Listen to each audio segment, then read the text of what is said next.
I would just say it was a really competitive day. Like our guys, you always know they're going to show up on day 3, like the first day with pads.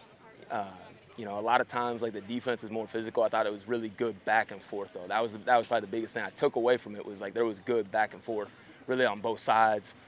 The energy was really good, and uh, overall I just thought as a team I thought it was a good day. What's caught your eye about your offense through 3 days so far? There's been a few guys that are just kind of like you can tell that they have improved from the spring. So there's a few guys. Nate Acevedo is a guy that stands out to me as like a guy that is uh, really showing flashes of improvement from the spring. And then I would say overall, the number one thing that stands out about us right now offensively is just the overall ownership of conceptually what we do on offense. And we've really committed to saying this is where we hang our hat on some things, and you can tell the ownership overall with the whole offense. How does that change without Coach Tedford, and how much more even you have with the offense now? To Coach's credit, and I say this all the time, he's the best leader I've ever been around. So to his credit, he actually really empowered us as offensive coaches a lot. And so ultimately, while he was the overarching vision for things, he really let us coach and he really let us take it in the direction that we felt was best. And then he helped us make sure that everything was sound. And he was more almost like a checks and balances for us. So it doesn't really change. I think the big thing for us is ultimately we don't want to change for the players. Like that's the benefit for the players. With Coach Skipper is that we're not changing. And again, but that's the coach's credit, because he really empowered us already as coaches. If you had to describe the identity of the offense, or at least what you're looking for, what are some words that come to mind? We say it all the time. We got to run the ball better to run it more, and we need to be more explosive in the pass game.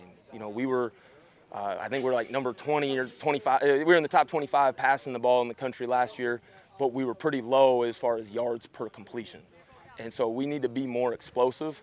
I think running the ball better is going to help us do that. So we've really put an emphasis, like we want to be a violent and downhill run game, and then ultimately that's going to help us throw the ball downfield a little bit better too. When you have a guy like Josiah Freeman, big frame like that, is that what you're thinking of? We need to get him the ball down the field. The best part about Josiah Freeman can do it all. There's a lot of guys that are built like him that they can't run like he does and stop like he does, and he can do it all. Like he can do some stuff that smaller guys want to do. So he's a guy that yes, absolutely getting the ball downfield, but his ability to do it all kind of creates the opportunity for him. Moss feels like a veteran leader coming into this, but he is still so young. What have you seen from him?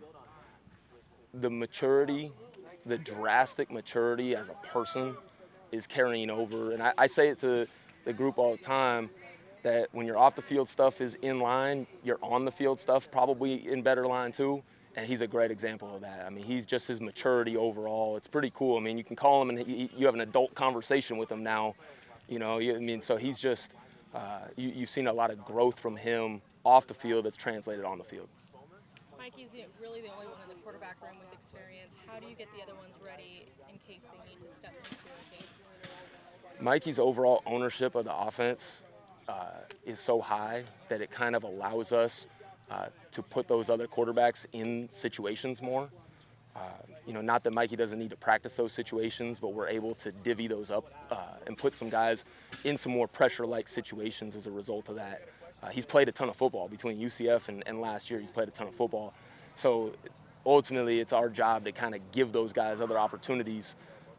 And we feel pretty good. Like, Josh Wood has been really encouraging. Jaden Mandel's a good player. So, it's been cool to see those guys, but we have to put them in those situations. But I think Mikey's experience allows us to do that.